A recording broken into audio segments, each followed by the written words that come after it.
Bonsoir à tous et à toutes. Bienvenue à cette séance d'information publique concernant le projet Ligne bleue du métro de Montréal. Il s'agit d'une séance d'information à l'intention des riverains à proximité du secteur de la future station L'Angelier. Tout d'abord, merci de votre présence, que vous soyez en personne ou en ligne. Je m'appelle Marie-Annick Gagnon, je travaille à l'INM, une organisation indépendante et non partisane, dont l'ambition est d'accroître la participation des citoyennes et des citoyens aux affaires publiques. Alors, ce soir, je vais agir à titre de ressources externes et impartiales, et comme maîtresse de cérémonie, je vais m'assurer du bon déroulement de la rencontre. Je souhaite mentionner également que la séance d'information est filmée et enregistrée et qu'elle sera disponible au cours des prochains jours sur la page web Projet Ligne bleue Info. La soirée d'information se déroulera en français, mais les personnes qui le désirent pourront poser leurs questions en anglais. This session will be conducted in French, but if you wish to address a question in English, you are welcome to do so.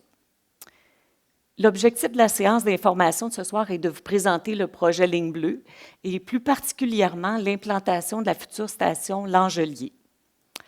Alors ce soir, on va vous partager beaucoup d'informations. Je ne doute pas que plusieurs d'entre vous sont interpellés par les travaux qui démarrent. Alors, sentez-vous bien à l'aise d'exprimer vos préoccupations et toute votre curiosité à l'égard du projet, parce que ce soir, nous sommes ici pour vous entendre. Voici comment va se dérouler la séance d'information. Alors, tout d'abord, elle va débuter par une présentation PowerPoint qui sera faite par deux représentants du projet Ligne bleue. Donc, la période de présentation va durer environ 35 minutes. Par la suite, on aura une période de questions. La rencontre devrait durer environ 2 heures et se terminer au plus tard à 21 heures.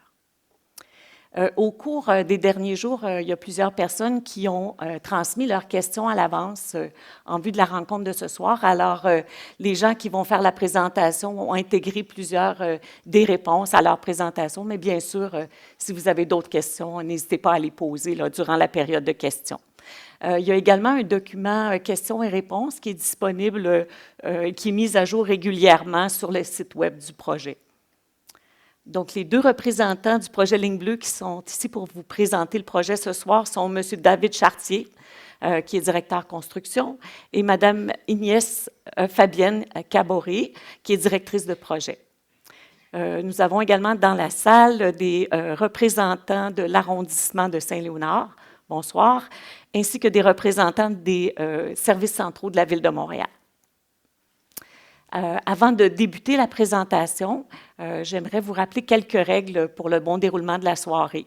Alors, nous vous demandons, si ce n'est pas déjà fait, de mettre votre cellulaire en mode vibration et également d'attendre la période de questions avant de poser vos questions.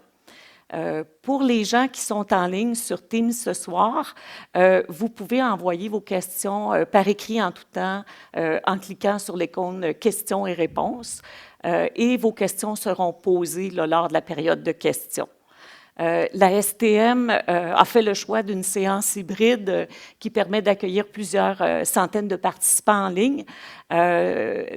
Donc, il ne sera pas possible là, de lever la main, d'ouvrir le micro pour les gens qui sont en ligne là, pendant la séance. Enfin, pour échanger dans un climat qui est agréable et constructif, je nous propose à tous de se responsabiliser plutôt pour faire preuve d'écoute, d'ouverture, mais aussi de participation respectueuse. Alors, je vous remercie d'avance pour ça. Et maintenant, je laisserai la parole à M. David Chartier, directeur construction. Merci. Bonjour à tous, merci d'être présents. On sait que ce soir, on se bat contre le hockey, fait que je vous remercie d'être venus. Okay. Premièrement, il faut savoir que le prolongement de la ligne bleue, quand j'utilise le mot PLB, ça veut dire projet ligne bleue, donc au prolongement ligne bleue. C'est un bureau de projet qui a été mis en place avec des gens de plusieurs entreprises pour réaliser le projet. Donc, on est sous l'égide de la STM, mais vraiment, on est un organisme qui va réaliser le prolongement de la ligne bleue. C'est ça notre mission. Le bureau de projet a été mis en place comme donneur d'ouvrage. Donc, c'est à travers notre bureau de projet qu'on va octroyer tous les contrats de construction. Donc, on a déjà octroyé quelques-uns. Les plus majeurs ont été, un des plus majeurs a été donné. Là, on en a donné un autre pour l'excavation de la station L'Angelier, mais on a déjà plein qui ont été octroyés et d'autres qui vont venir par la suite. En plus de ça, on a la maîtrise d'œuvre. La maîtrise d'œuvre veut dire que tous les chantiers sont sous notre garantie pour la santé et sécurité au travail. Donc, ça veut dire que les enjeux qui se situent sur un chantier, on va les adresser sur les autres chantiers également. Il faut aussi comprendre que le bureau de projet, il est gouverné par 5 entités. On a le MTMD, donc le ministère des Transports et de la Mobilité durable. On a la SQI, qui est la Société québécoise des infrastructures. On a la RTM, l'Autorité régionale des transports métropolitains et la Ville de Montréal, ainsi que la STM. Également, il faut comprendre que la STM va agir en tant qu'exploitant à la fin, mais présentement, il est un partenaire de nos décisions, comme les autres personnes que j'ai nommées. C'est eux autres, en se concertant, qui prennent des décisions pour le bien du projet. Le bureau de projet, il s'est occupé de faire la conception en entier de tous les éléments. Donc, autant des stations, du tunnel, etc. Ce n'est pas un projet comme le REM où est-ce que c'était plus une construction-conception. Ici, vraiment, c'est nos ingénieurs qui ont fait tous les travaux de conception. On chapeaute toutes les activités jusqu'à la mise en exploitation. Un coup que la mise en exploitation va être faite, c'est la STM qui va reprendre la main sur le projet, puis il va être intégré au réseau actuel.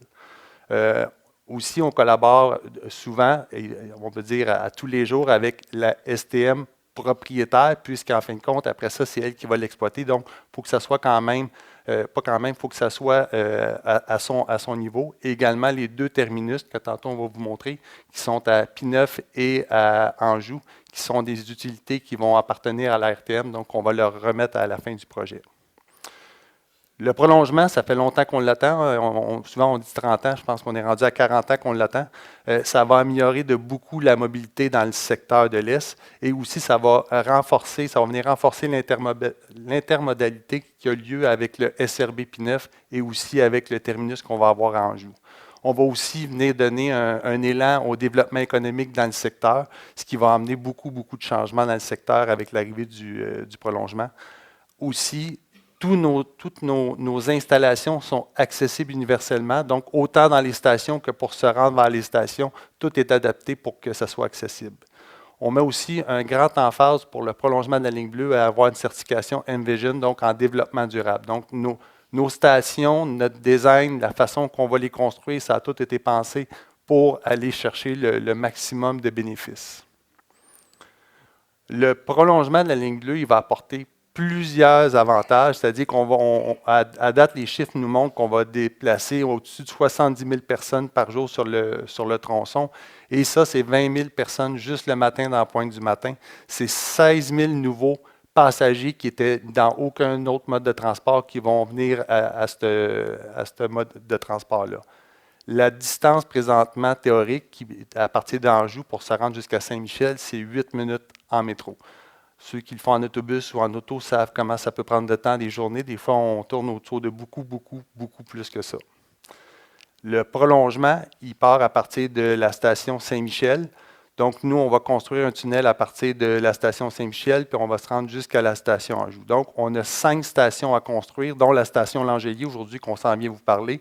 Et entre chacune des stations, on a un petit écrit qui est en bleu pâle, qui sont les structures auxiliaires. Je vais vous expliquer un peu plus loin qu'est-ce qu'une structure auxiliaire, parce que vous allez quand même en avoir dans votre secteur. Il y en a 2, il y a celle de Villanelle, puis il y a celle à des Halles. Également, c'est à cet endroit-là, c'est-à-dire pour revenir à P9, qu'on a l'intermodalité avec le SRB. Donc, on va avoir un édicule de chaque côté et un édicule au centre, un édicule étant un bâtiment qui sort pour réussir à prendre le SRB. Et du côté de Anjou, on va avoir le terminus, comme tantôt je vous ai énoncé. La portion qu'on voit en gris pâle à la fin, c'est-à-dire Anjou, du côté Est, c'est nos garages souterrains qu'on va aller garer nos trains à la fin des services et aussi où est-ce qu'on va faire l'entretien. Donc, il y a plusieurs trains qui vont être garés à cet endroit-là, qui vont venir donner un meilleur offre de service. Le métro, on est un peu plus profond que le métro normal, c'est-à-dire que le métro normal, on est un peu plus en surface. Pour le prolongement, on a choisi d'aller un peu plus profond pour aller dans un roc qui est de meilleure qualité, avec une stratégie que le roc vient faire une certaine portion de la structure du métro. Donc, pour le secteur qui nous touche plus, la station L'Angelier, elle va être à 21 mètres de profond, environ 70 mètres. On peut voir que la station P9 est un peu moins profonde. Puis dans le secteur où est-ce qu'on est, L'Angelier, on a le point qui est le plus profond, qui est la structure auxiliaire de Villanelle, qui est de mémoire, je dis tout le temps 40 mètres, 39,9 mètres. Donc, c'est la plus profonde.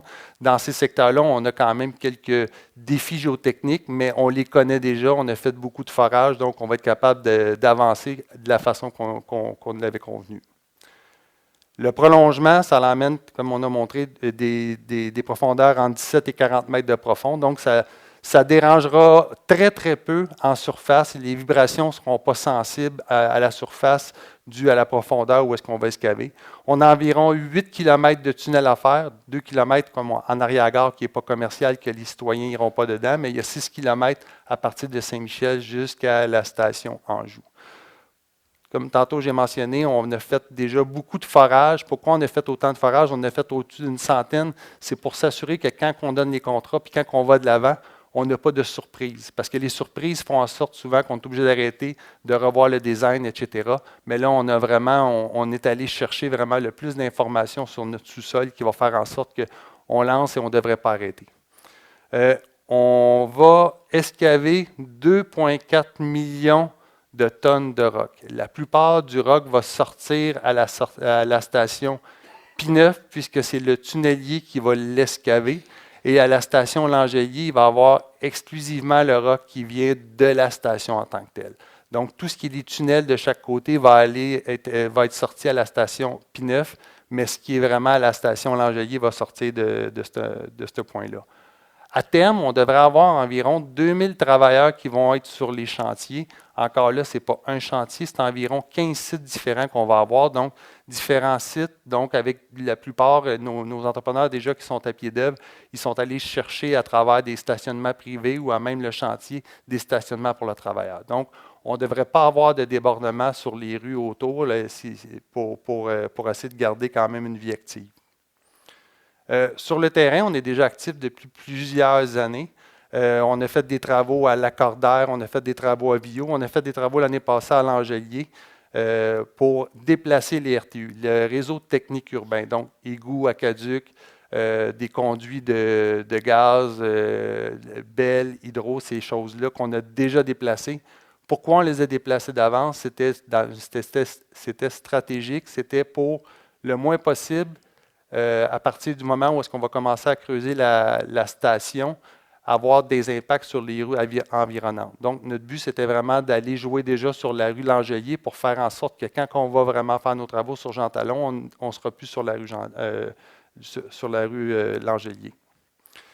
On a même déjà commencé depuis 1 an à déconstruire certains bâtiments. Donc, à partir de Saint-Michel, on a déconstruit le bâtiment qui était adossé à notre station Saint-Michel, qui va avoir un poste de district, c'est-à-dire un poste électrique pour la STM. On a aussi déconstruit à Villot, on a déconstruit la plupart des bâtiments. Plus dans votre secteur, on a déconstruit le Shell, qui était vraiment l'endroit où est-ce qu'on va mettre la station. Et dans la dernière semaine, je crois, on a déconstruit un dépanneur qui est au coin de Villanelle et Jean Talon.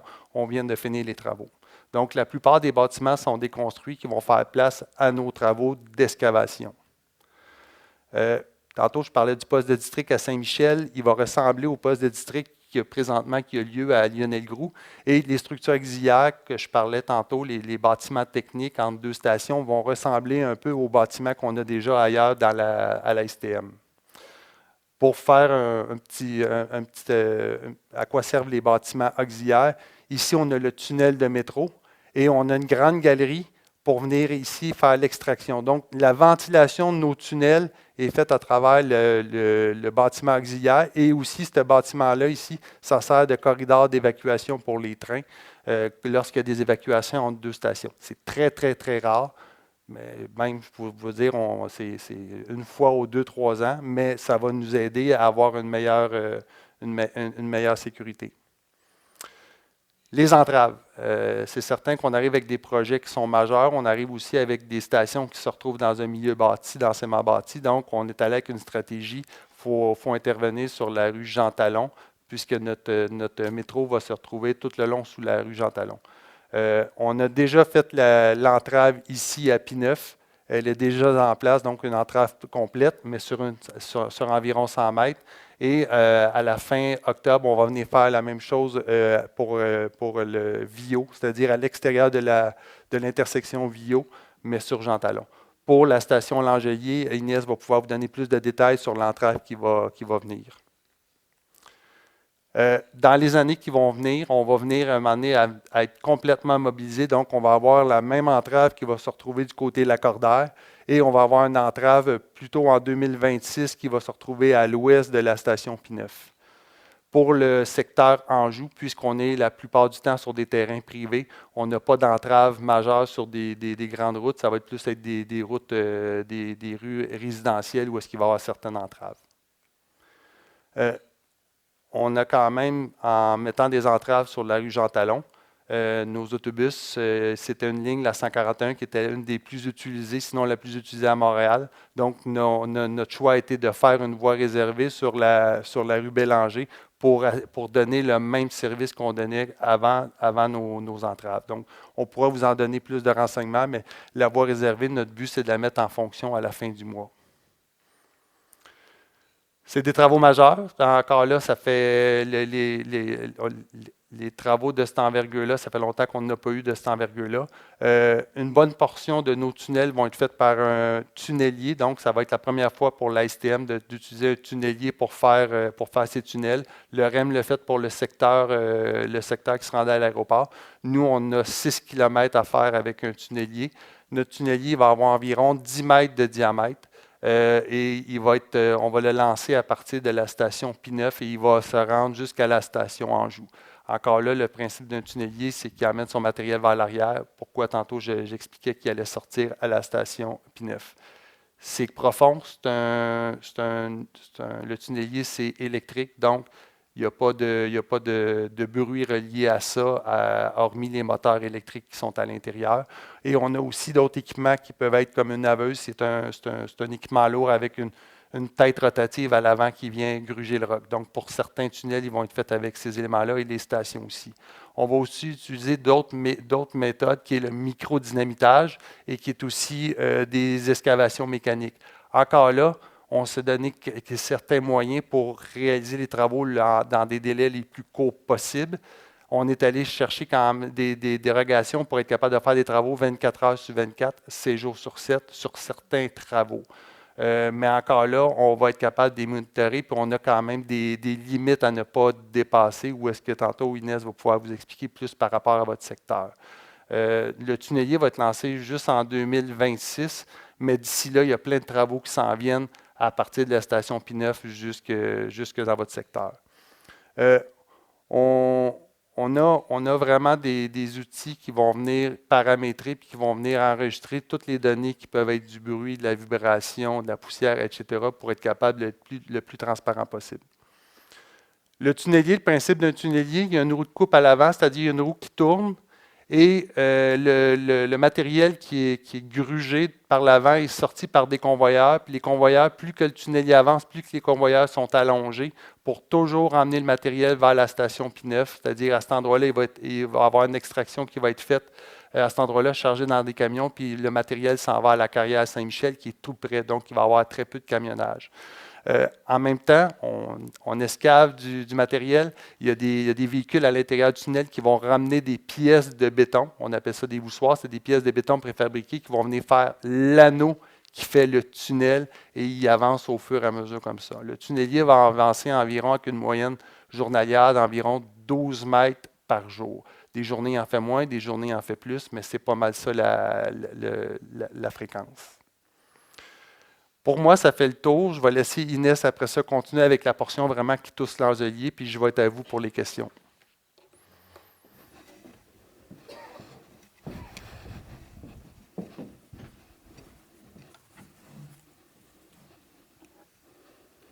Bonjour à tous et merci David. Donc, je me présente Inès Fabienne Caboret. Je suis directrice de projet dans le secteur Langelier. Et donc, nous, c'est parti, là, nous avons entamé les travaux dans le secteur Langelier.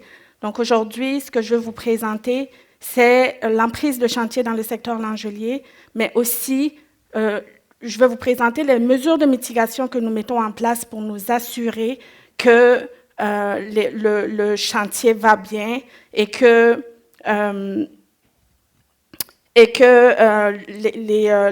l'implantation ne va pas vous impacter beaucoup plus que ce que nous avons.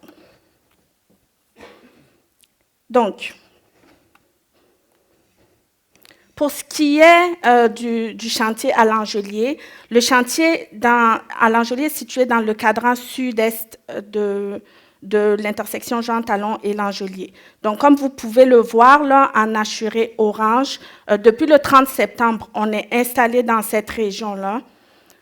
On a commencé là, des travaux de raccordement d'aqueduc et d'égouts qui nécessitent qu'on travaille sur le boulevard Langelier. Donc, on va avoir besoin de faire des entraves sur le boulevard Langelier pour ces travaux-là. Donc, il a été décidé de faire ces travaux-là de nuit pour limiter vraiment l'impact sur la circulation locale. Donc, ce que vous voyez ici en assuré orange, pardon, oui, vous ne voyez pas celle-là. Ce que vous voyez ici en assuré bleu, les travaux sont déjà finalisés dans la région si vous êtes dans cette région-là.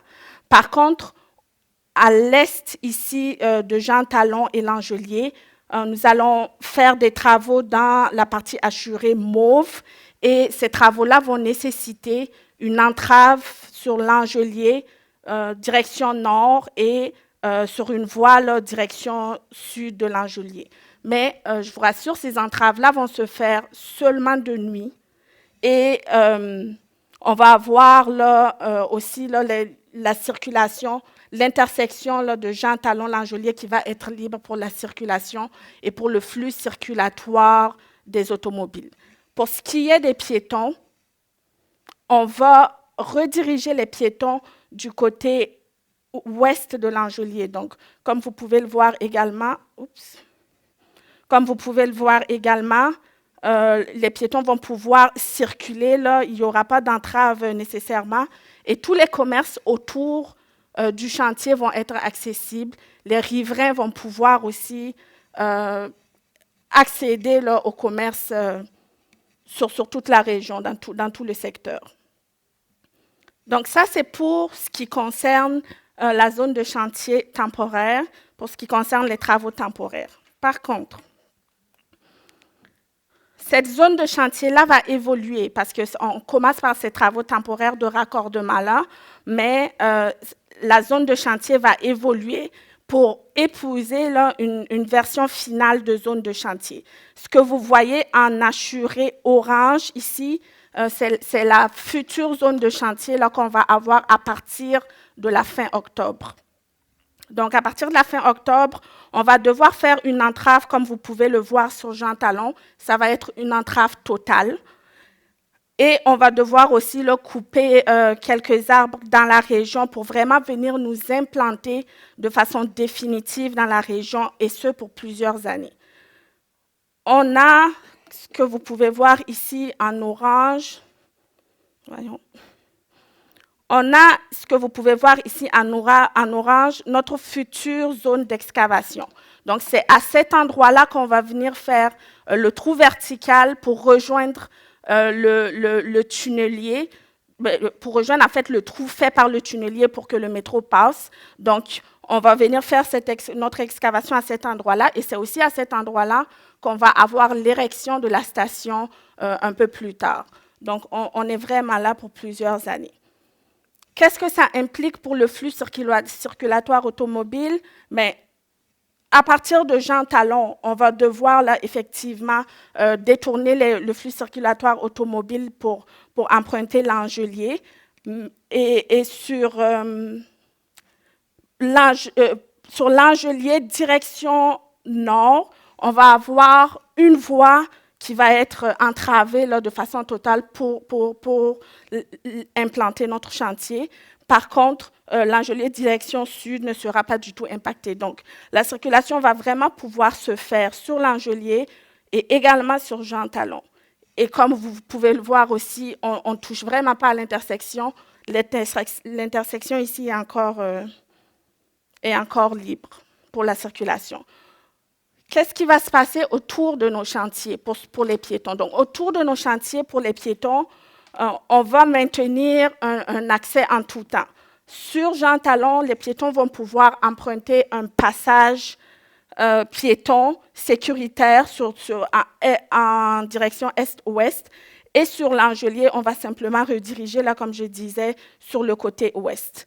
Les piétons en provenance de Jean Talon, donc ici, pas que je me trompe de bouton, ici, vont pouvoir là, longer notre chantier pour avoir accès là, au carrefour L'Angelier ici, ou à la banque TD là, ici. Donc, il n'y a vraiment aucune limitation d'accès piéton autour de notre chantier.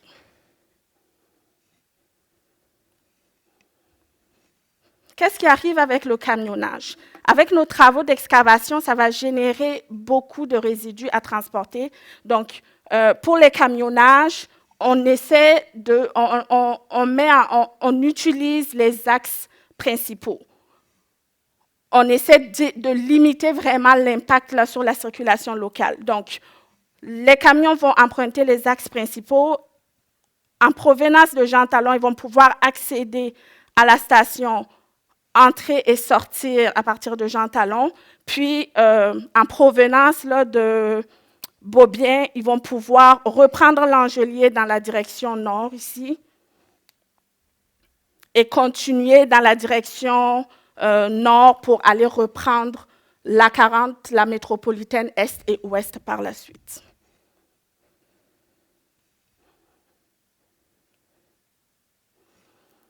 En plus de la zone de chantier qui vous a été présentée, comme le disait David tantôt, on va avoir 2 chantiers pour les bâtiments auxiliaires. Donc, on va avoir le bâtiment auxiliaire de la Villanelle qui se situe sur l'intersection Jean Talon et de la Villanelle, qui va amener des entraves. Ce chantier-là va se faire environ au printemps 2025 et ça va entraîner des entraves partielles sur ces rues-là. On va aussi avoir le bâtiment auxiliaire des Halles, qui est situé entre Jean Talon et Bélanger. Pour celui-là qui est situé dans un stationnement là, de la galerie des Halles, il n'y aura pas d'entrave dans le secteur.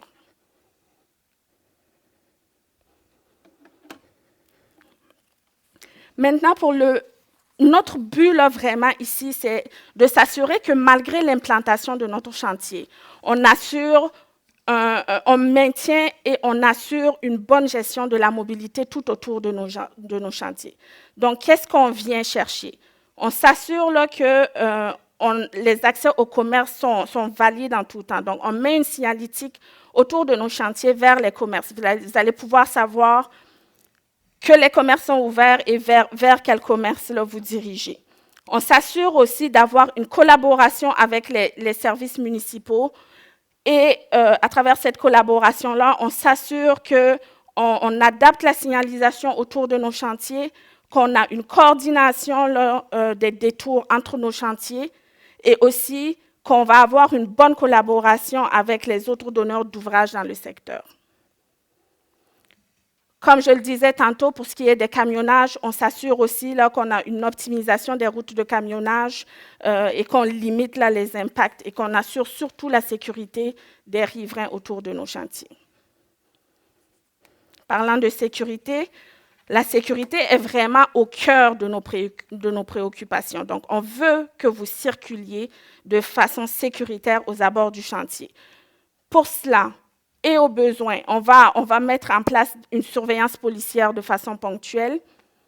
On va mettre en place aussi là, des signaleurs là, aux entrées-sorties de tous nos chantiers. Et on va s'assurer d'une accessibilité universelle autour là, de nos chantiers en autant que possible. Bien sûr, il va y avoir des marquages au sol pour les traverses piétonnières. Pour ce qui est du transport en commun, il y a quelques arrêts qui seront annulés autour des chantiers à cause de l'entrave totale sur Jean Talon, évidemment. Et vous pouvez les voir là, ici en rouge, en sens interdit. Là. Et on va aussi mettre en place une voie réservée là, sur Bélanger, comme le disait David tantôt.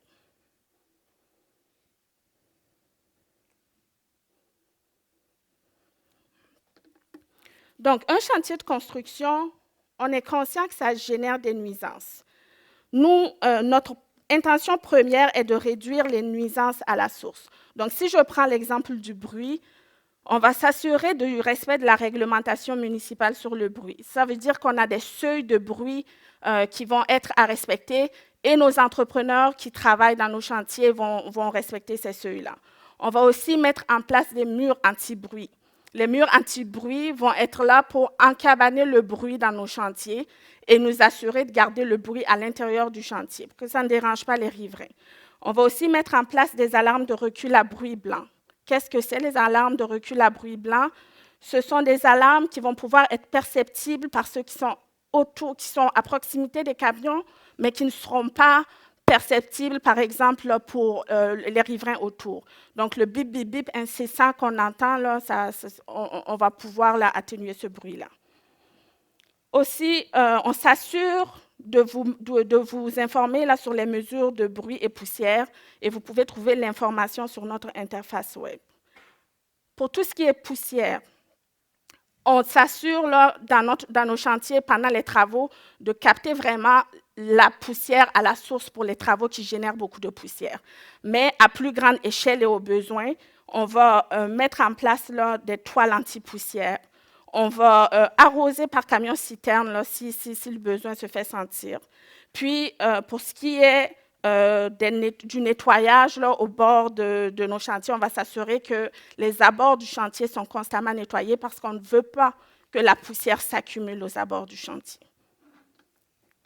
Pour la vibration, pour ceux qui sont autour de nos chantiers, là, vous avez déjà remarqué que nous avons fait des pré-inspections de tous les bâtisses, des bâtisses autour dans un rayon de 75 mètres environ autour du chantier. Ça a déjà été fait. Par contre, on va s'assurer à l'intérieur du chantier d'avoir aussi des suivis de vibrations en temps réel. Et on va s'assurer, dans un rayon de 100 mètres, là, de distribuer des détecteurs de monoxyde de carbone aux personnes concernées. Ça, c'est une mesure standard préventive qu'on a généralement là, sur nos chantiers.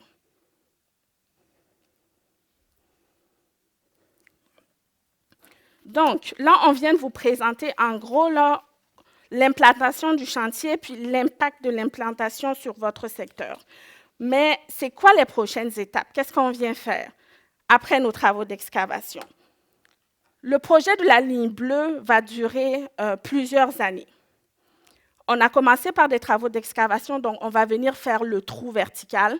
On va venir également là, pour aller rejoindre là, le tunnelier, le trou du tunnelier dont parlait David tantôt. Donc, une fois que ce trou-là va être fait, on va s'assurer de consolider le trou autour.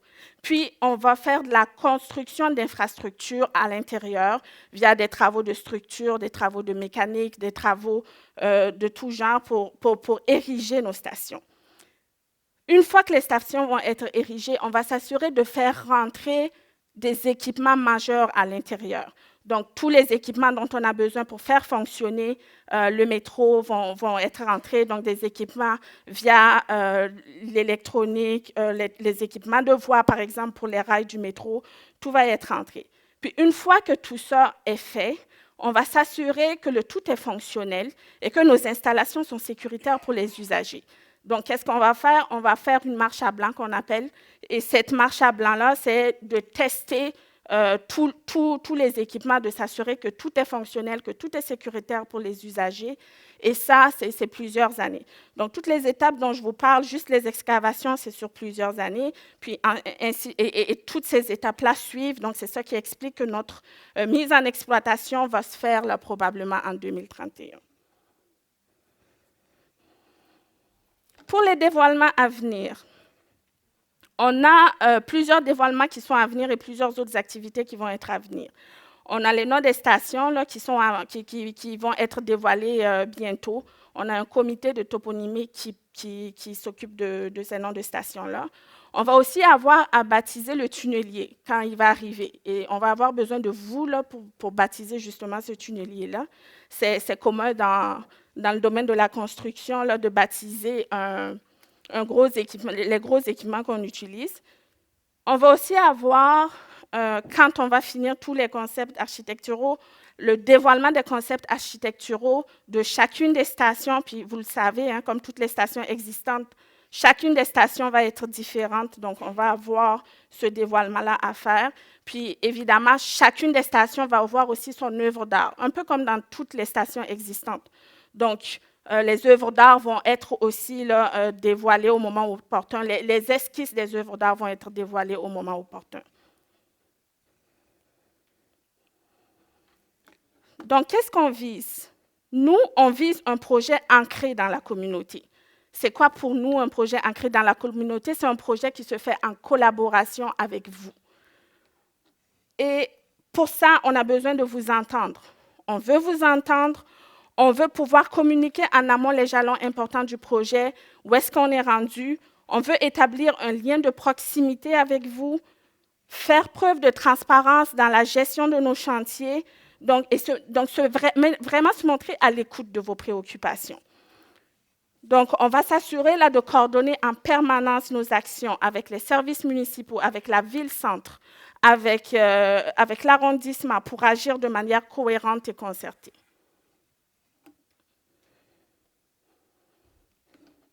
Pour assurer ce lien de proximité-là, et on veut l'assurer, ce lien de proximité-là avec vous, on utilise plusieurs moyens pour y arriver.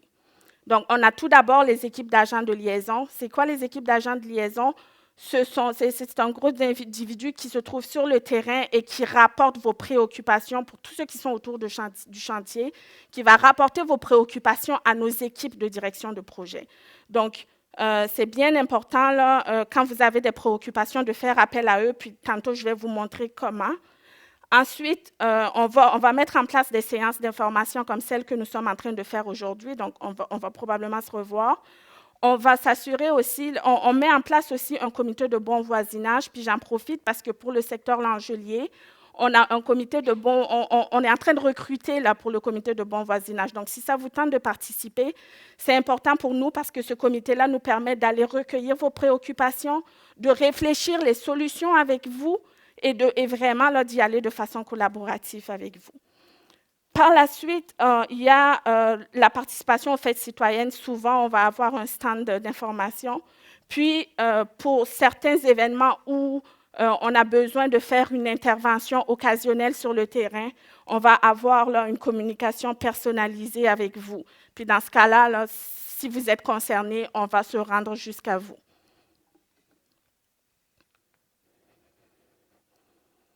Donc, pour rester informés sur le projet, mais aussi pour nous rejoindre, nous avons mis en place plusieurs canaux de communication. Vous avez le site web projetlignebleu.info. Vous avez aussi un bulletin électronique général et ciblé. Vous pouvez vous inscrire pour recevoir de façon périodique de l'information sur le projet. Vous avez ensuite le numéro de service à la clientèle aussi que vous pouvez joindre en tout temps. Puis, il y a une équipe d'agents de liaison, comme je disais tantôt, qui est là. Et pour notre secteur Langelier, c'est Mme Mélanie Boisvert, qui est dans la salle d'ailleurs. Donc, si jamais vous avez besoin là, de l'agent de liaison, vous n'hésitez pas. Donc, c'est ce qui termine pour moi. Merci. Je redonne la parole à Marie-Annick. Merci.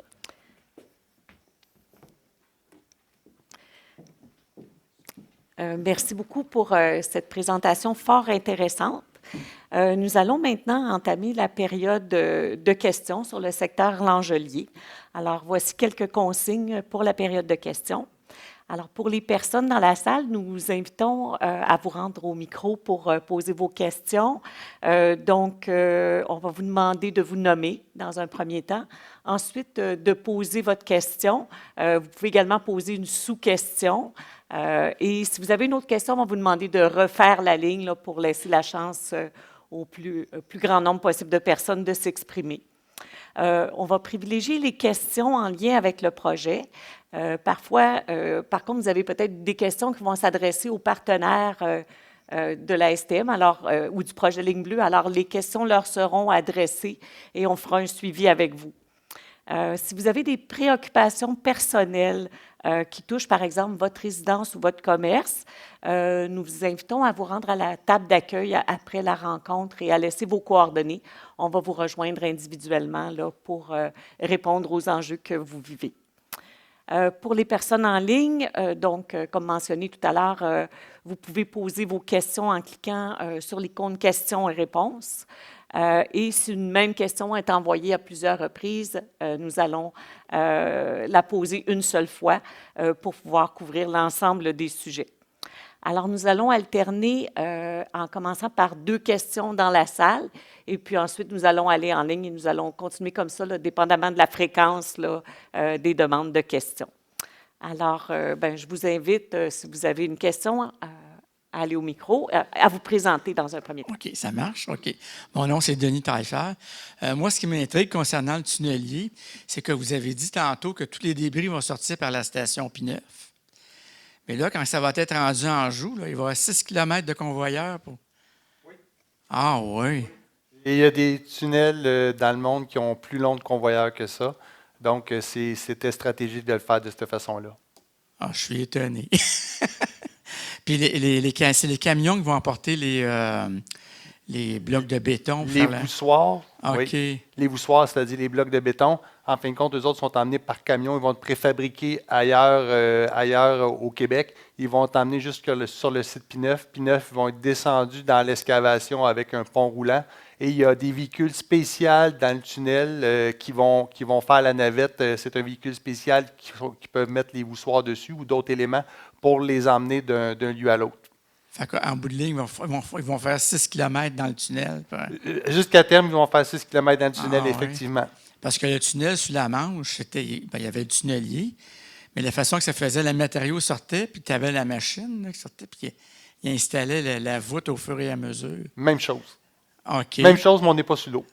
Oui, mais il n'y avait pas de camion, là, ce que j'ai vu. Là. Qui amène les voussoirs, oui, c'est soit des camions ou un autre moyen, là, mais parce que les pièces sont emmenées. Mais nous, c'est le principe qu'on a pour le tunnelier. OK. Merci. Ça répond à votre question? Merci. Oui. Merci, monsieur. On va y aller avec une autre question. Bonjour, je m'appelle Marie. Vous avez mentionné l'implantation ne devrait pas interrompre notre quotidien. Par contre, en changeant l'autobus de Jean Talon à Bélanger, c'est plein de 5plex, des triplex. Tous ces gens-là n'ont pas de stationnement. Donc, ces gens-là se retrouvent dans les autres rues. C'est catastrophique, les journées que vous avez bloqué le stationnement sur Bélanger. Avez-vous pensé à des alternatives pour tous ces gens-là? Comme tantôt, je mentionnais, pour les travailleurs, on veut vraiment qu'il y ait déjà des lieux. Donc, on demande aux entrepreneurs de faire une solution pour ça. Là, ce que je comprends, c'est les places qu'on a enlevées sur la rue Bélanger, en fin de compte, que les gens se sont déplacés. Effectivement, c'est un élément qu'on avait étudié. Nous, ce qu'on veut faire, c'est on veut le mettre en place, puis après ça, on va voir avec les arrondissements puis la ville-centre les autres solutions qu'on peut venir si on voit vraiment qu'il y a une problématique qui est criante. Mais on veut étudier la situation avant. Parce que présentement, ce qu'on voyait, c'est qu'il y avait quand même une place dans un pourtour qui était possible. Mais je comprends votre inquiétude. Laissez-nous le temps de regarder les solutions qu'on peut mettre en place. Est-ce que je me trompe, mais la ligne débute le 28 octobre? Oui. OK. Oui. Et quand est-ce que vous prévoyez étudier ça? Nos équipes sont à tous les jours sur les circuits. Donc, autant au niveau des autobus, on a des gens, autant au niveau des chantiers, on a des gens qui regardent les problématiques de congestion, les problématiques, on va dire, dans les petites rues pour voir un peu ce qui se passe. Puis, on veut juste mettre les mesures en place pour, après ça, voir comment ça va s'ajuster. Ça répond à votre question, madame? Merci. Donc, on va prendre maintenant une question en ligne, puis ensuite, on va aller avec vous, monsieur. Bonsoir. Donc, nous allons alterner entre les questions posées dans le fil de discussion Teams et celles qui ont été adressées également dans le formulaire d'inscription. J'ai une première question. Combien de temps sera bloquée l'intersection Langelier? OK. L'intersection ne sera pas bloquée. Notre but, c'était, on a fait des travaux l'année passée pour faire les travaux qui étaient vraiment sur l'Angelier pour faire en sorte que dans les années qui vont venir, l'intersection va toujours rester ouverte. On bloque à partir de la fin de l'intersection, donc le début de la rue Jean-Talon, sur environ 100 mètres. On va être plugué. Tantôt, on disait pendant plusieurs années, il faut comprendre que présentement, notre horizon, c'est 2029 que la rue va être bloquée. Mais encore là, on a octroyé contrat d'excavation de stations. Il va nous rester des contrats à octroyer, donc de construction de stations qui vont venir nous donner une meilleure vue. Donc, tout dépendant comment va notre appel d'offres, puis après ça, les stratégies qu'on va mettre en place, il nous reste encore quand même certains éléments à finaliser dans notre ingénierie avant de pouvoir partir. Donc, présentement, ce qu'on dit, c'est 2029 devrait être l'année de réouverture de Jean Talon, mais c'est dans ces eaux-là qu'on vise. Encore là, c'est la rue Jean Talon, elle est ouverte. C'est un secteur de 100 mètres qui est fermé. Donc, tous les autres secteurs entre les stations restent ouvertes autant aux véhicules, autant aux piétons. On est capable d'accéder par ces zones-là, par les rues parallèles. Et encore là, pour le secteur Langelier, ce qui est important de savoir, c'est qu'il n'y a aucune entrave qui arrive en fin de compte de la rue à partir de Anjou vers la rue Langelier. Elle va rester ouverte. Oui, on va avoir de la signalisation qui va marquer fermeture de rue dans 430 mètres, mais commerce ouvert, etc. Si je peux peut-être préciser, là, si on prend la question dans sa précision, l'intersection elle-même n'est pas bloquée, puis j'aimerais exactement. Comme vous pouvez le voir, l'intersection n'est pas bloquée. Par contre, oui, si on parle réellement de l'entrave totale sur Jean Talon, comme le dit David, c'est vraiment sur une période de 100 mètres, puis ça, on essaie là, en autant que possible de pouvoir avoir une réouverture à partir de 2029, mais voilà. L'intersection est toujours là, utilisée, là, disponible. Merci. On va prendre maintenant la question de monsieur qui est en personne. Pat Rossi. La sortie d'air, la ventilation que vous avez sur la rue Villanelle, comme toute ventilation, est-ce que ça va faire du bruit, ça, ou... Encore là, c'est les nouveaux systèmes. Partout à la STM, on est en train d'installer ces nouveaux ventilateurs-là. C'est des puissants ventilateurs avec des encore plus puissants silencieux. À la distance d'une maison, c'est le bruit d'une sécheuse environ, de lave-vaisselle. C'est vraiment très silencieux. Puis encore là, ces ventilateurs-là ne fonctionnent que pour des cas d'urgence ou des cas, on va dire, de ventilation de confort, mais encore là, ce n'est pas nécessaire la plupart du temps. C'est vraiment dans des éléments qui ont besoin, soit à cause de la température chaude ou parce qu'il y a des travaux en station. Merci. Merci. Allez-y. Oui, bonjour, M. Garand à l'appareil. Oui, OK. Rémi à l'appareil, Rémi Garand. C'est concernant, là, c'est juste une curiosité, là. Qu'est-ce qu'on fait avec l'eau de nappe phréatique? Vous savez qu'elle est pompée? On est vraiment dans la portion roche. Fait qu'à des endroits de la nappe phréatique, dû au fait qu'on escave juste nos stations, on ne nuira pas à la nappe phréatique. À d'autres endroits, pendant nos travaux, on va la pomper. Mais après ça, ce qu'on fait, c'est qu'on se construit des infrastructures hermétiques. Donc, quand on va finir nos travaux, notre but, ce n'est pas d'assécher les zones, c'est vraiment juste de canaliser l'eau qui va s'infiltrer dans nos infrastructures. Donc, il n'y a pas d'assèchement, il n'y a pas de rabaissement de nappe phréatique. Ah, très bien, merci. Merci. Donc, on va poursuivre avec une question qui est posée en ligne ou via le formulaire. Oui. le coût et les échéanciers ont-ils changé à nouveau? Non, l'échéancier est 2031, mise en exploitation 2031. Donc, ça dit que le premier citoyen qui va embarquer dans le train va être en 2031. Et encore là, comme Inès a vu le battre, fait que tantôt elle disait jusqu'à, mais c'est ça, on aimerait ça 2030, mais présentement, la date, c'est 2031, puis les échéanciers restent les mêmes.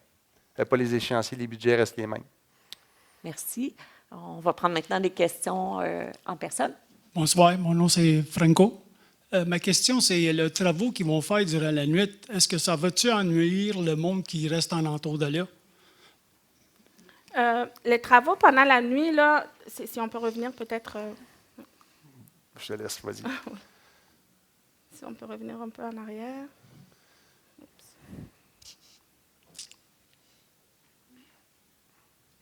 Ah, c'est la première que tu vas aller voir? Ouais, non, oui, c'est ça, Okay. la première ici. OK, je vais y aller, vas-y. Elle n'est pas dans les annexes non plus. Donc, si on va y venir, là. Encore plus loin. Oui, mais elle n'écoute pas toujours. Oui, juste là. Tu l'avais. Ben, Oui.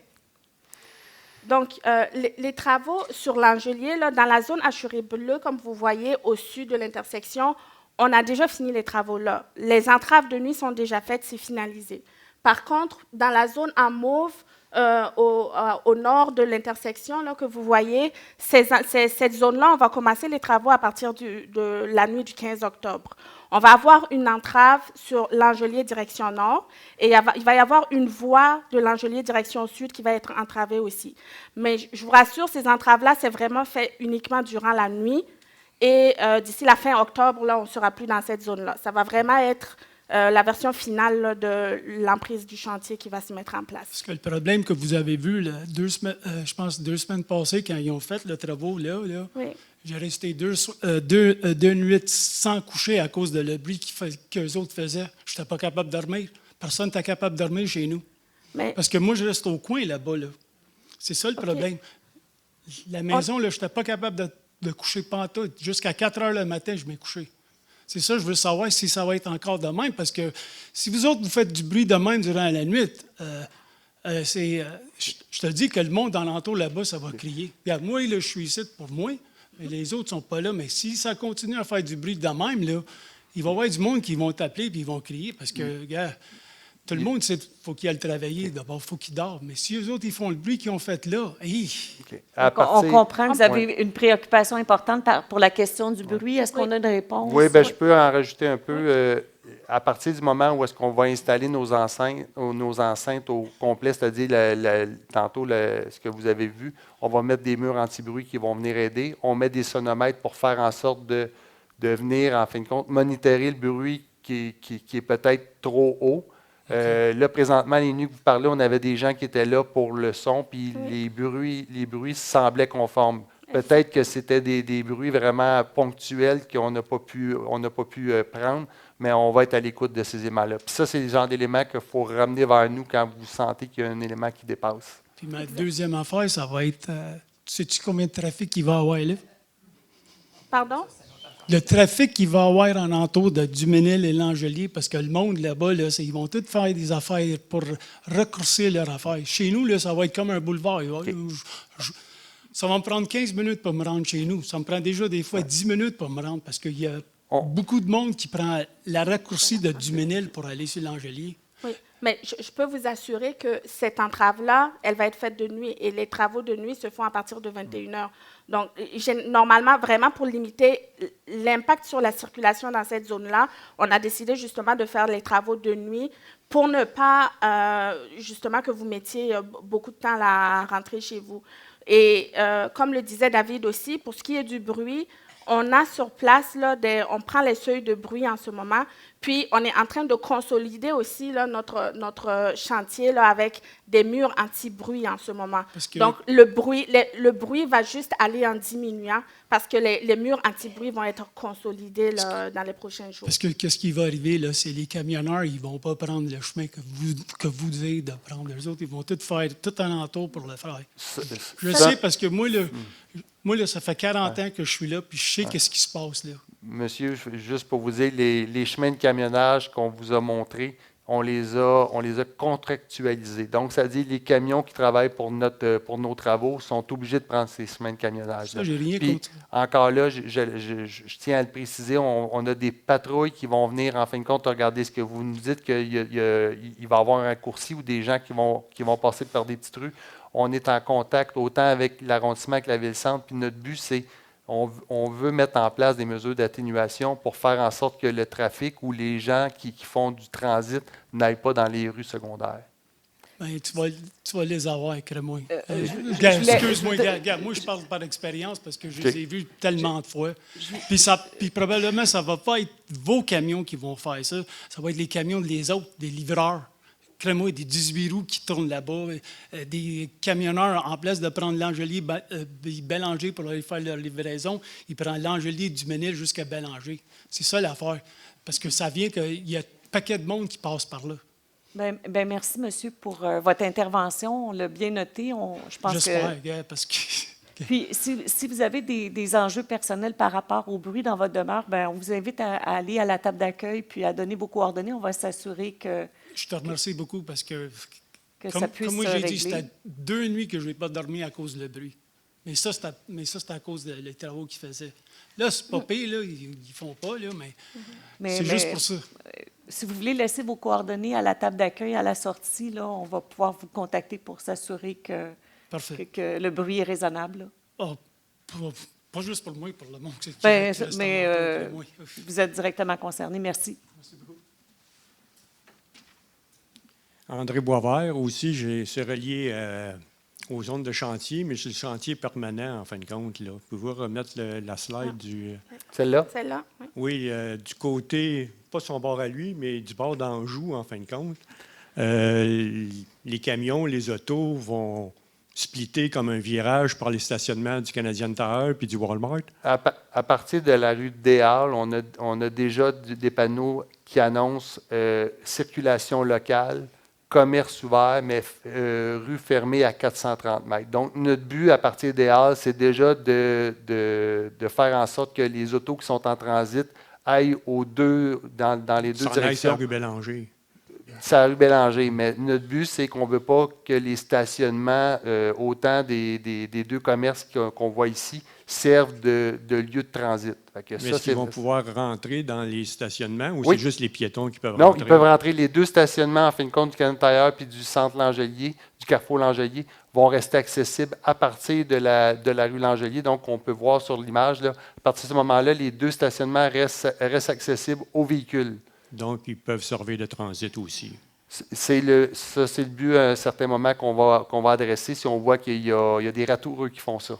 Bien, disons que la ligne de désir des gens, c'est le chemin le plus court. Donc, c'est normal qu'il va y avoir beaucoup de trafic dans le stationnement avec des camions et tout. Là. On est en contact avec les deux commerces, fait qu'on pourra mettre des mesures en place avec leur aide. OK. Merci. Donc, si vous avez des questions, je vous invite à passer au micro, monsieur, si vous voulez faire une intervention. Non, c'est bon. Donc, on va prendre maintenant une question en ligne ou virtuelle, puis ensuite, on va passer à vous. Oui. En lien avec le stationnement, pourquoi ne pas utiliser les stationnements des commerces, surtout pendant l'hiver et les périodes de déneigement? Pour les travailleurs, les entrepreneurs qui vont faire les travaux, ils se sont déjà réservés des stationnements qui sont au pourtour. Ils ont déjà fait les ententes avec des stationnements privés. Pour les citoyens, on n'a pas prévu de louer de stationnement, de prendre entente pour les citoyens pour des stationnements. Merci. On va prendre votre question. Bonsoir, Bonsoir, mon nom est Alex. Pour moi, j'ai un commerce en plein centre entre Villanelle et Langelier, en plein centre de l'Académie d'arts martiaux. Parents, enfants, beaucoup. Donc, évidemment, j'ai déjà des questions là-dessus. Il y en a un paquet qui ne renouvelle pas à cause de ça. Qu'est-ce qui va se passer entre Villanelle et Langelier? Parce qu'ils ont créé un site de construction ou whatever. Qu'est-ce qui se passe? C'est quoi les travaux qui vont se passer là exactement sur Villanelle? Et puis, qu'est-ce qui se passe entre Villanelle et le site de Langelier? OK. Entre Langelier et Villanelle, il n'y a aucun travaux. Donc, il n'y aura pas de transport Il y a- de il y a- camions? oui, des il va choses? y avoir il va avoir une route de camionnage pour la station Lacordaire, mais sinon, c'est vraiment, la route va rester ouverte dans les deux directions. Donc- Puis à partir de Villanelle, c'est une entrave partielle de rue pour se donner de l'espace pour être capable de faire nos travaux. Donc, les camions sont entre Lacordaire et Villanelle? Attendez que c'était dans les miennes. Oui, c'était dans les miennes. Je reviens un peu en arrière, là. Ah, c'est celle-là ici. En fin de compte, ce qu'on peut voir, c'est que l'extérieur de l'intersection à Lacordaire va être fermé en 2025, mais ça reste qu'à partir de Langelier, les gens vont pouvoir aller dans les deux directions pour se rendre jusqu'à Villanelle ou dépasser Villanelle.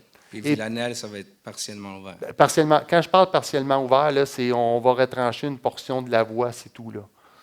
OK. Donc, pour simplifier ma question, Oui. mes clients, les parents, on a énormément, là, on a au-dessus de 300 à chaque jour qui viennent avec leurs enfants, avec leur voiture. Ouais.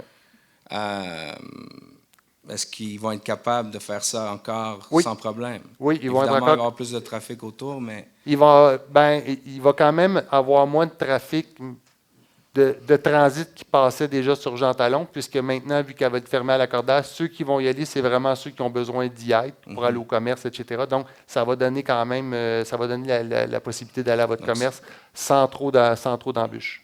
OK. Et puis, deuxième question, s'il vous plaît. Allez-y. Sur Langelier, donc, il n'y aura pas de l'autobus, il n'y en a pas, c'est ça?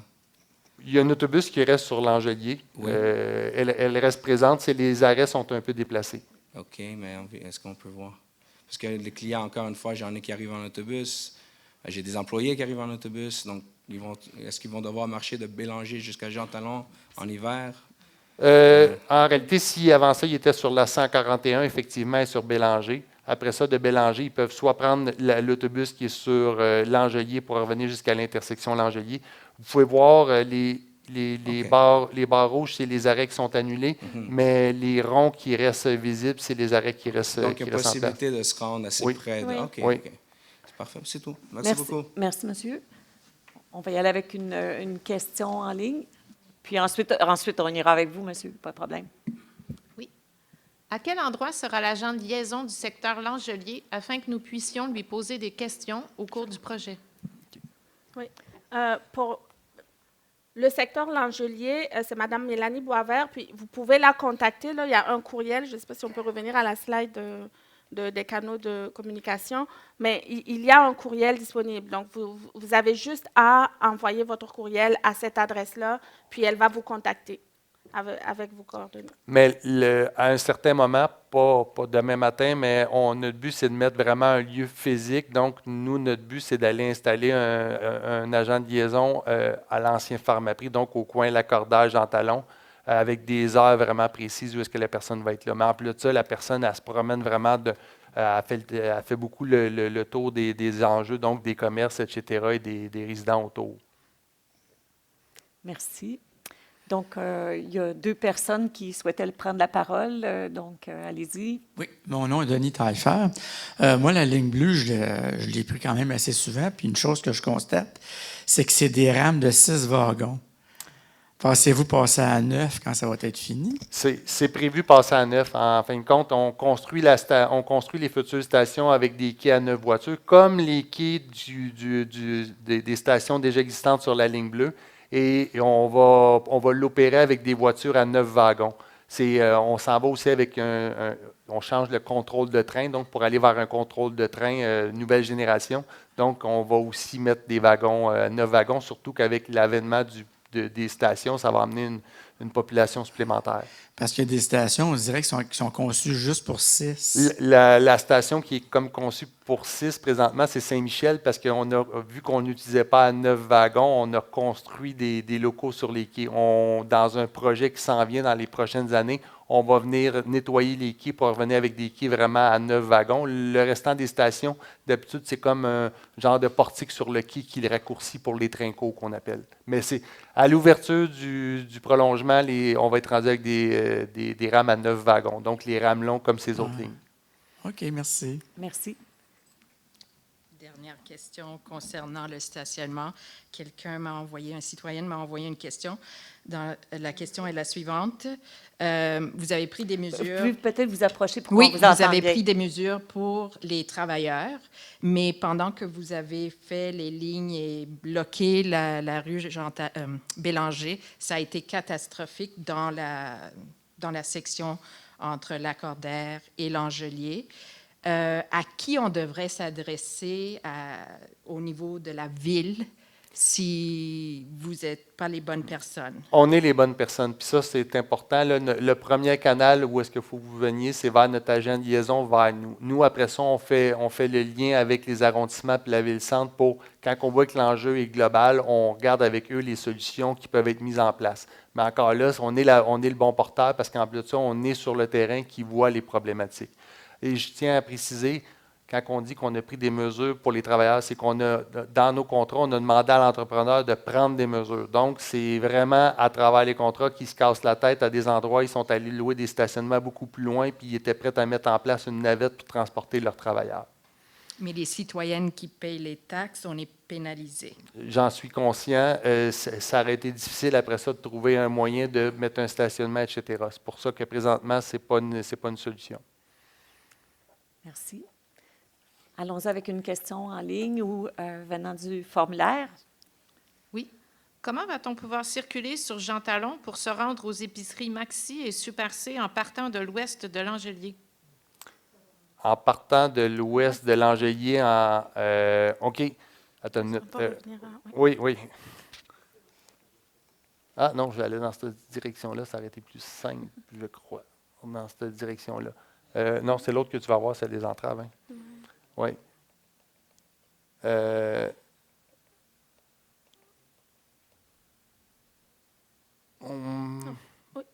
Non, attends, là, j'y vais, puis vous me direz si l'ouest, j'étais à la bonne place ou pas. L'ouest de l'Angelier, c'est ici. Non, c'est l'autre désolé. bord. Ici? Ici. Oui. OK. Quand on arrive de l'ouest de l'Angelier, on arrive en fin de compte par ici. Ça va être dirigé pour aller vers la voie de service, pour revenir, pour être capable de rentrer. Le Maxi, l'autre côté. Il est de l'autre côté, vers là. Ici? Oui, vers ce... Ici? OK. À ce moment-là, ça va être de passer par l'Angelier pour aller vers Bélanger. Est-ce que c'est bien ça, Inès? Oui, je pense. Oui. Si vous souhaitez poser des questions, je vous inviterai à aller au micro parce qu'on ne vous entend pas. On pourra le regarder plus en détail parce que j'ai les chemins de détour, là, mais je pensais que vous parliez plus du centre d'achat, le Carnaval. Est-ce qu'on a d'autres questions? Oui.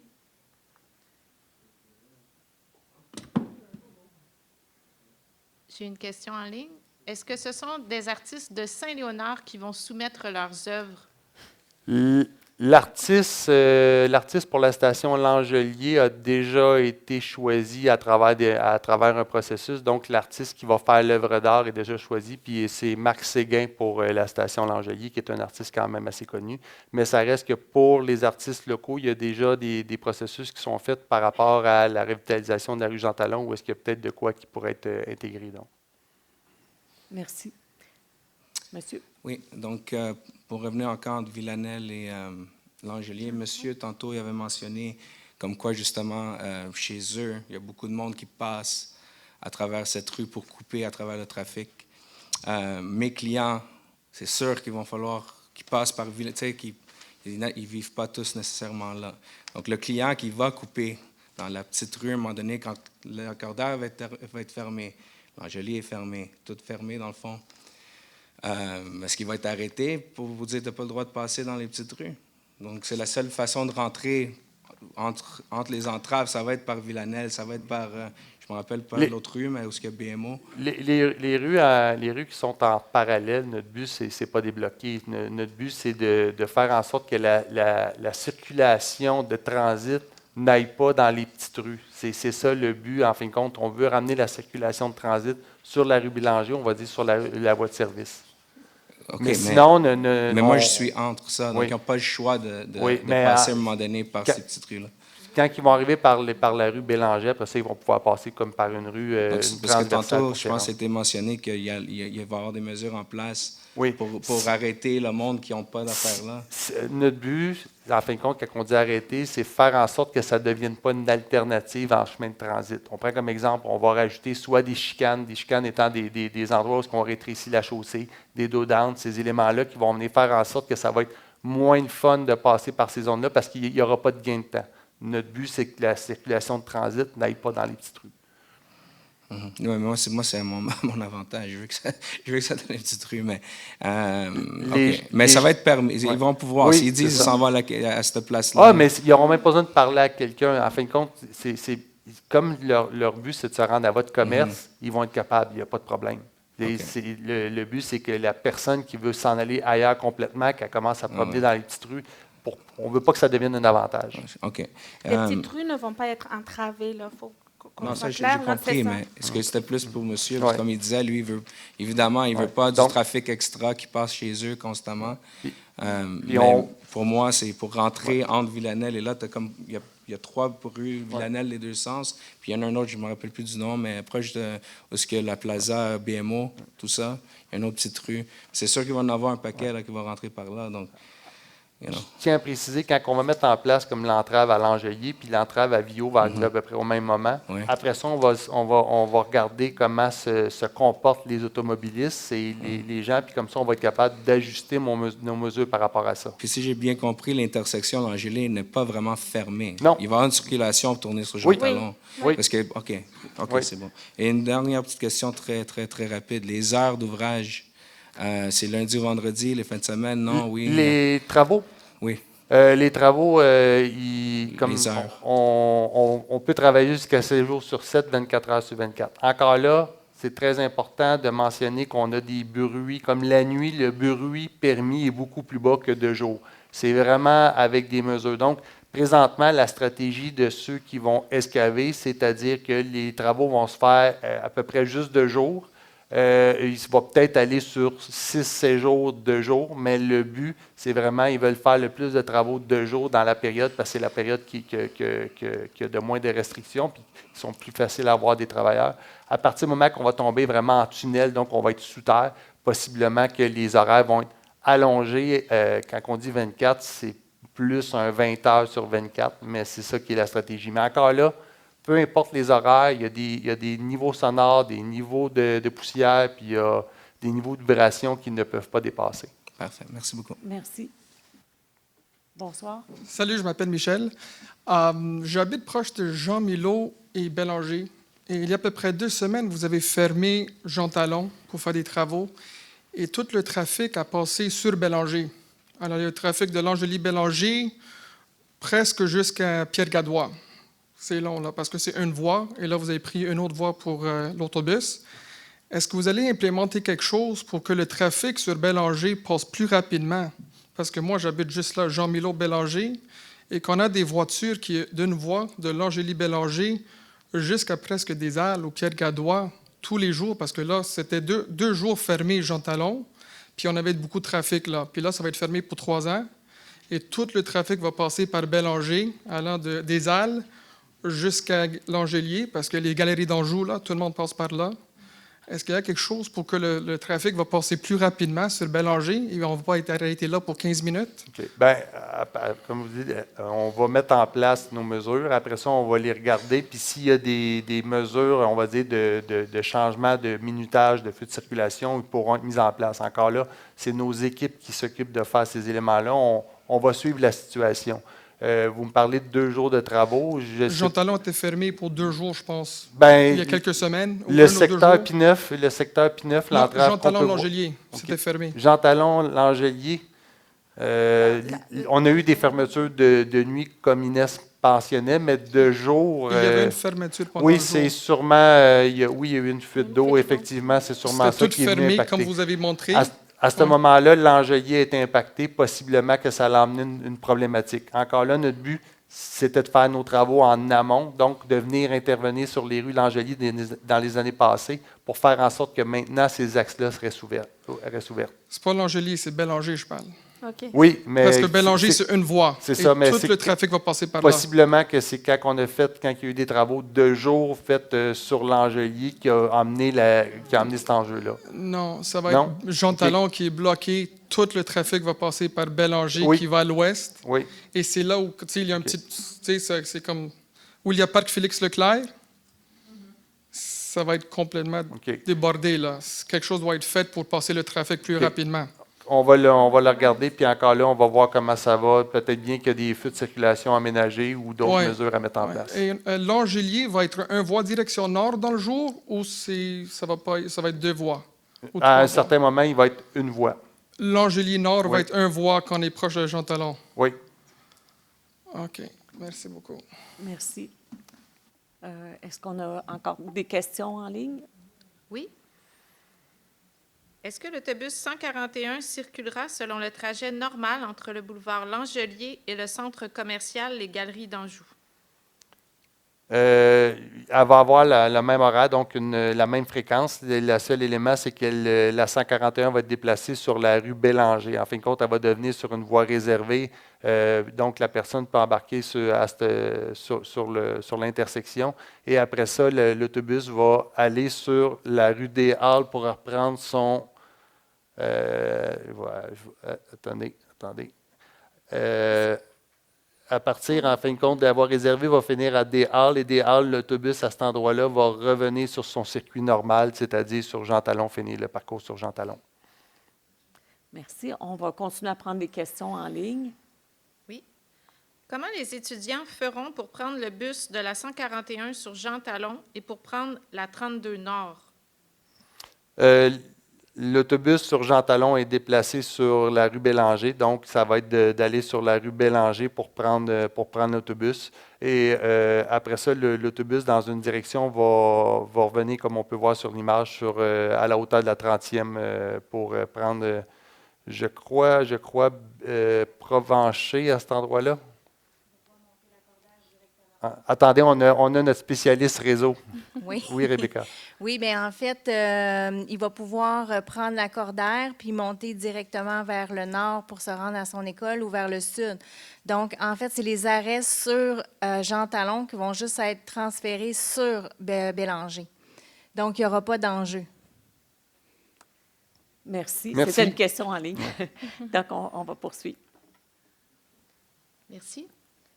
Des citoyens vivant entre le métro Saint-Michel et le futur métro P9 ont déjà constaté la présence de rats dans leur domicile en raison des travaux d'excavation.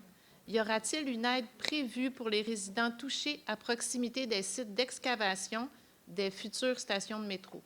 On a eu l'information, je ne l'avais pas pour les secteurs présentement qui faisaient des travaux, là, parce que présentement, on n'a pas encore commencé à excaver. On a fait très peu de travaux dans le secteur P9. On est plus en train de montrer nos enceintes de chantier.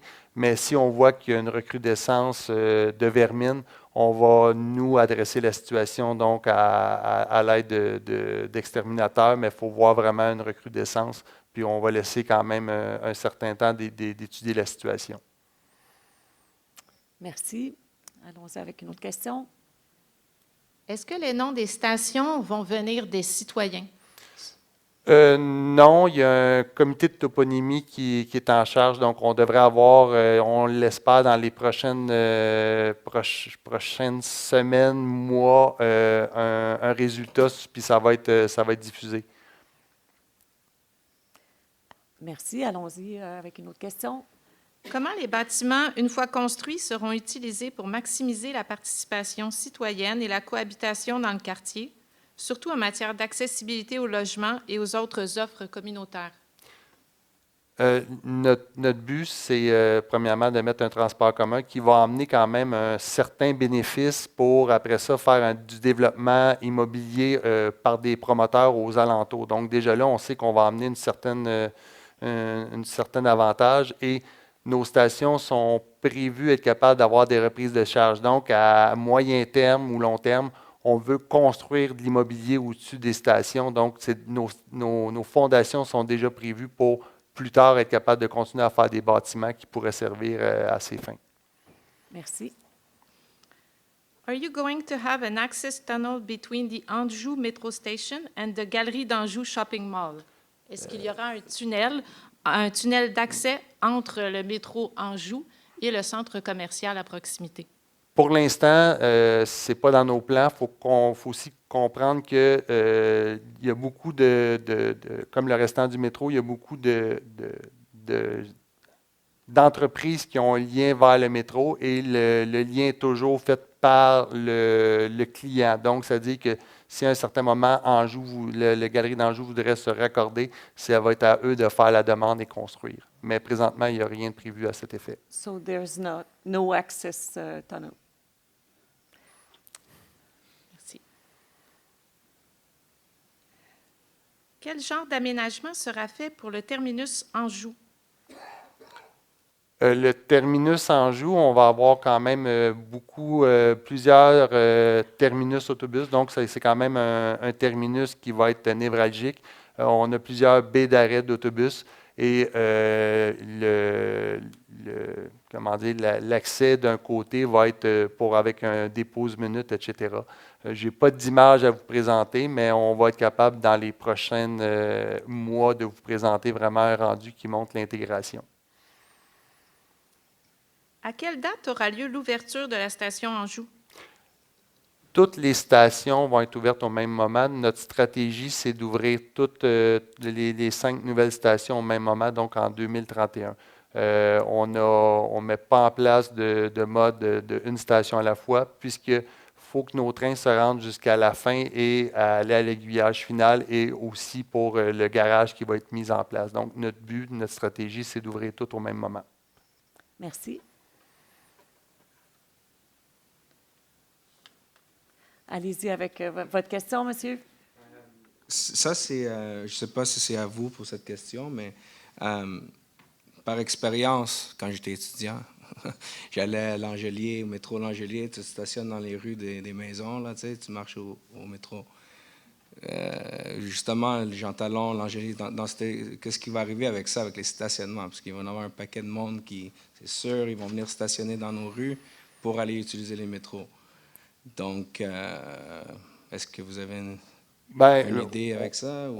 C'est en 2031. On a encore un peu de temps devant nous. Ouais, mais c'est quoi? Mais présentement, nous, ça va être une problématique qu'on va être en discussion avec la ville et l'arrondissement parce que cette problématique-là, on va la vivre pour plusieurs stations. Puis présentement, il n'y a pas de stationnement incitatif qui va être mis en place dans notre projet. Mais en termes est-ce que ça a été discuté par rapport à ce qu'ils vont commencer à mettre des bornes payantes? Non, ça n'a rien discuté encore. Non, ça n'a pas encore été discuté. OK. Mais soyez assurés que c'est en réflexion. Oui. Non, mais c'est juste pour. Il faut s'adapter en avance parce que sinon. Merci. Oui. Est-ce qu'on a d'autres questions? Est-ce que les bâtiments, une fois construits, seront remis à l'arrondissement et aux organismes du quartier afin de répondre aux besoins des citoyens? Excusez. En lien avec le développement futur des stations. Pouvez-vous répéter la question, s'il vous plaît? Bien sûr. En lien avec le développement futur des stations, est-ce que les bâtiments, une fois construits, seront remis à l'arrondissement et aux organismes du quartier afin de répondre aux besoins des citoyens? Non, les stations vont devenir une propriété de la STM. Les terminus sont propriété de la RTM et les développements, notre but, c'est d'aller vers des projets, soit par un promoteur, soit par le propriétaire des terrains, parce qu'il y a plusieurs terrains qui ne nous appartiennent pas. C'est-à-dire qu'on a une emprise temporaire puisqu'on veut construire, mais à la fin, on va remettre le terrain au propriétaire. Merci. Comment les gens qui allaient faire leur commande chez Maxi en autobus feront pour revenir prendre le bus sur Bélanger? Le Maxi, c'est le même qu'on parlait tantôt. Il faudrait voir, là, il y a quand même des lignes d'autobus qui sont sur Bélanger et après ça, il y a la ligne qui était au coin de la Cordaire qui va être capable de ramener vers la rue Bélanger. Donc, oui, je pense que la question ouais, est bien notée. Là, on pourrait la regarder, mais je ne sais pas si réseau... On a calculé la distance de marche entre Jean Talon et Bélanger. Là, je ne sais pas où il se situe le supermarché, mais entre Jean Talon et Bélanger, la plus grande distance de marche, on parle de 500 à 600 mètres. Donc, pour éviter une trop longue marche, on va soit sur Bélanger ou Lacordaire ou l'Angelier. On va toujours avoir accès à nos circuits nord-sud. Et pour ce qui est de est-ouest, on privilégie Bélanger. Donc, je ne sais pas si je réponds bien à la question. Non. Donc, la question est répondue peut-être partiellement. Je pense qu'elle va être étudiée pour pouvoir vous donner une réponse adéquate. À moins que quelqu'un veuille reformuler la question pour que ce soit plus clair. Si la personne peut donner ses coordonnées, on pourra regarder plus en détail, là. Merci. Donc, cette question est bien notée. On va tenter d'y répondre. Certainement que ce sera dans les questions et réponses aussi, éventuellement, qui sont sur le site Web. Est-ce que vous avez d'autres questions? Allez-y. Oui. Moi, c'est concernant le tunnelier. Lorsque les travaux vont être terminés, qu'est-ce que vous allez faire avec? Vous allez le démonter et le sortir par Pineuf? Non, le tunnelier, premièrement, le tunnelier ne nous appartient pas. Le tunnelier appartient à celui qui construit le tunnel, donc l'entreprise qui est Mobilité Bleu Horizon. Le tunnelier en tant que tel va être démonté à Anjou, donc sorti par le côté ouest de Anjou. Il va être démonté à cet endroit-là, le tunnelier en tant que tel, puis après ça, tous les convoyeurs et tous les éléments vont être démontés sur les différents sites, soit par Anjou, soit par Pineuf. OK, les 6 km là, de convoyeurs. Oui. Hey, c'est quelque chose. OK, merci. Merci. Allons-y avec les questions en ligne, s'il en reste encore. Oui. Comment va-t-on protéger les citoyens de l'embourgeoisement du quartier, étant donné que vous parlez de construction par des entrepreneurs, en lien avec la construction des stations? Encore là, je crois que les constructions, il y a tout le temps un ratio à maintenir, mais nous, nos terrains sur lesquels on a une emprise, c'est des éléments qui vont être étudiés. Les portions qui sont au promoteur, je suis un peu moins à l'aise, mais peut-être que la Ville-Centre peut m'aider. Olia de la Ville-Centre. Je voulais juste peut-être spécifier que pour le secteur L'Angelier, il y a un exercice de planification qui est en cours au niveau de la ville pour réfléchir le nouveau quartier. Et il y a déjà eu des consultations qui ont été faites il y a quelques mois. Les gens ont été invités à venir et ça va se poursuivre aussi là, au fil des prochains mois. Donc, c'est spécifiquement pour le secteur dont on parle ce soir, par exemple. Donc, pour aller réfléchir des quartiers complets qui soient agréables, qui contiennent des parcs, des écoles, qui soient des milieux de vie complets. Donc, il y a des exercices de réflexion qui sont en cours et puis la population va pouvoir contribuer aussi là, au moment opportun. Est-ce que l'information est sur Réalisons Montréal? Oui, c'est vrai. Il y a un site présentement sur Réalisons Montréal. Les gens peuvent consulter là, la documentation qui a été présentée là, lors des séances d'information. Donc, c'est un peu l'état actuel de la réflexion. Puis, ça se continue, bien sûr. Oui. Parfait, merci. Merci pour votre réponse. Une autre question? Oui, il reste 2 questions. La circulation automobile sera accrue de beaucoup sur la rue Bélanger, qui est déjà congestionnée à certaines périodes. Avez-vous analysé les impacts sur la circulation? Oui, allez-y. Vous pouvez commencer par cette partie. On a analysé les impacts, puis notre but, c'est le transport en commun. On le répète, la 141 était une des lignes les plus achalandées. Donc, on devait maintenir le lien d'un bout à l'autre de la rue Jean-Talon. Donc, la rue Bélanger, avec une voie réservée, était essentielle. Après ça, on va être capable d'ajuster les enjeux que vous emmenez, c'est-à-dire les enjeux de congestion de la rue Bélanger à travers d'autres mesures qu'on va pouvoir mettre en place. Mais dans le secteur, les options étaient limitées. Merci. Également, C'est toujours sur le même sujet. Certaines sections entre l'Angelier et le boulevard des Galeries d'Anjou sont à voie unique et ne permettent pas d'ajouter une voie réservée. N'aurait-il pas été judicieux d'élargir la rue Bélanger précédemment comme près de l'Angelier et de réparer la chaussée qui s'enfonce à plusieurs endroits? Élargir une rue, ça demande de l'expropriation, ça demande beaucoup d'éléments. Il aurait fallu qu'on parte ces éléments-là beaucoup d'avance et encore là, est-ce qu'il y aurait eu un réel bénéfice? Donc, dans les délais, comme vous le savez, on a eu l'octroi, on a eu le go de réaliser le prolongement durant l'été. Donc, on avait des mesures à mettre en place le plus rapidement possible. Il y a une portion dans le secteur L'Angelier, dépassé L'Angelier, que c'est pas double. Et même chose, la voie réservée va arrêter à cet endroit-là et les autobus vont revenir à travers le trafic existant. Mais on pense que ce secteur-là est moins névralgique pour la circulation d'autobus. Merci. Est-ce qu'on a une autre question? Nous avons une dernière question. Parfait. On va la prendre ensuite. Il y a une question dans la salle. Alors, allons-y avec la question en ligne pour commencer. Est-ce que nous aurons accès au trottoir au coin de la rue Jean Talon et du boulevard L'Angelier et aux alentours pendant les travaux? Oui. Je peux la prendre, celle-là? Oui. Oui, comme vous pouvez le voir, là, au niveau du trottoir, du côté ouest, on va juste rediriger là, les piétons du côté ouest de l'Angelier. Mais sinon, pour ce qui est de Jean Talon, en direction est et ouest, là, il va y avoir, les piétons vont pouvoir prendre un passage piéton protégé là, tout autour du chantier. Donc, ça va rester accessible. Là. Côté piéton, ça va rester accessible. Tout ce qui est autour du chantier va rester accessible. Merci. Oui, salut. Je comprends que c'est pour le transport public, tu as besoin de la voie pour Bélanger. Et pour tous les gens qui prennent le transport public, c'est important parce que ça doit être proche de Jean Talon. Mais pour peut-être une suggestion pour les autos, toutes les autos qui ne peuvent pas aller sur Jean Talon vers ouest, puis ils vont prendre Bélanger, qui c'est une rue plus résidentielle. Est-ce qu'il y a une façon d'éviter des tournées droites sur Bélanger, sur Galerie d'Anjou et des Halles, et les amener toutes sur Beaubien, qui est une rue avec 2-3 voies et plus commerciale, pour des voitures? Je comprends pour les autobus et les transports publics, il faut moins marcher, alors tu es proche de Bélanger, ça je suis d'accord. Mais pour les voitures de Galerie d'Anjou, pour ne pas faire une droite sur Bélanger ou sur des Halles et Bélanger pour aller côté ouest, parce que là, ça va être un désastre. Alors peut-être les amener toutes vers Beaubien.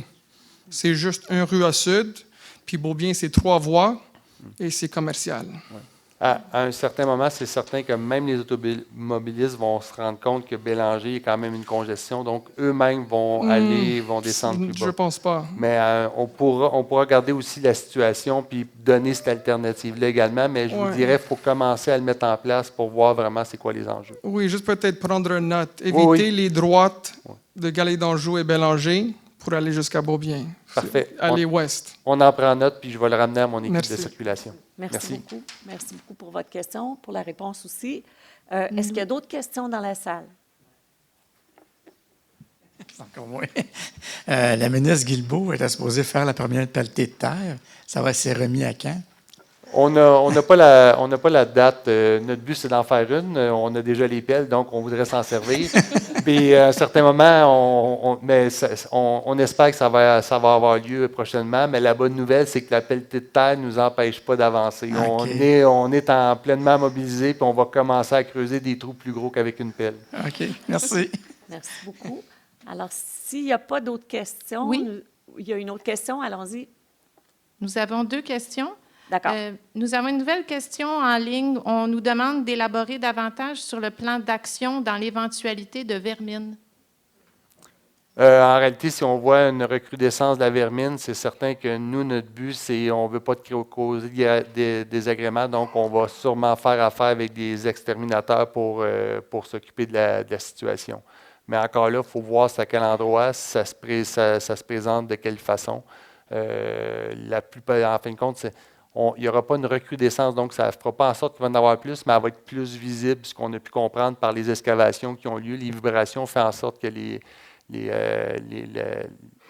la vermine sort pendant un certain temps, le temps de se retrouver à un nouvel endroit. on espère que ce ne sera pas chez vous. Donc, est-ce qu'il y a une autre question? Oui, une dernière question. Lorsqu'il y aura l'entrave complète, est-ce que l'entrave sera présente sur les sites comme Google Maps et Waze pour les automobilistes? Oui, notre but, on est déjà en contact avec les entreprises. Notre but, c'est qu'elles soient visibles le plus tôt possible. Merci. Des nouvelles questions qui sont entrées? Non. D'accord. Alors, nous allons mettre fin à la session d'information. Comme mentionné, l'équipe Projet Ligne Bleue va venir vous rencontrer à quelques reprises. Et d'ici là, vous pouvez consulter le site Projet Ligne Bleue Info et vous inscrire également au bulletin électronique, là, que ce soit pour le secteur ou pour l'ensemble du projet. Donc, c'est vraiment la meilleure façon de se tenir informé. Nous vous invitons aussi à répondre au sondage d'appréciation qui est affiché ici. Vous avez le code QR. Pour les personnes qui sont dans la salle aussi, vous pouvez répondre au questionnaire à la sortie. Et il y a un lien qui va être mis aussi pour les personnes qui sont en ligne. Nous sommes également en appel de candidature pour le comité de bon voisinage du secteur. Alors, si vous avez un peu de temps, que ça vous intéresse, vous êtes les bienvenus. Donc, vous pouvez compléter le formulaire qui est sur la page web du chantier à cet effet-là, ou encore une fois, donner votre nom à la table d'accueil à la sortie. Alors, en terminant, j'aimerais vous remercier beaucoup pour votre participation et votre intérêt à l'égard du projet. Vous souhaite également un bon retour à la maison et soyez prudents. Merci. Bonne soirée.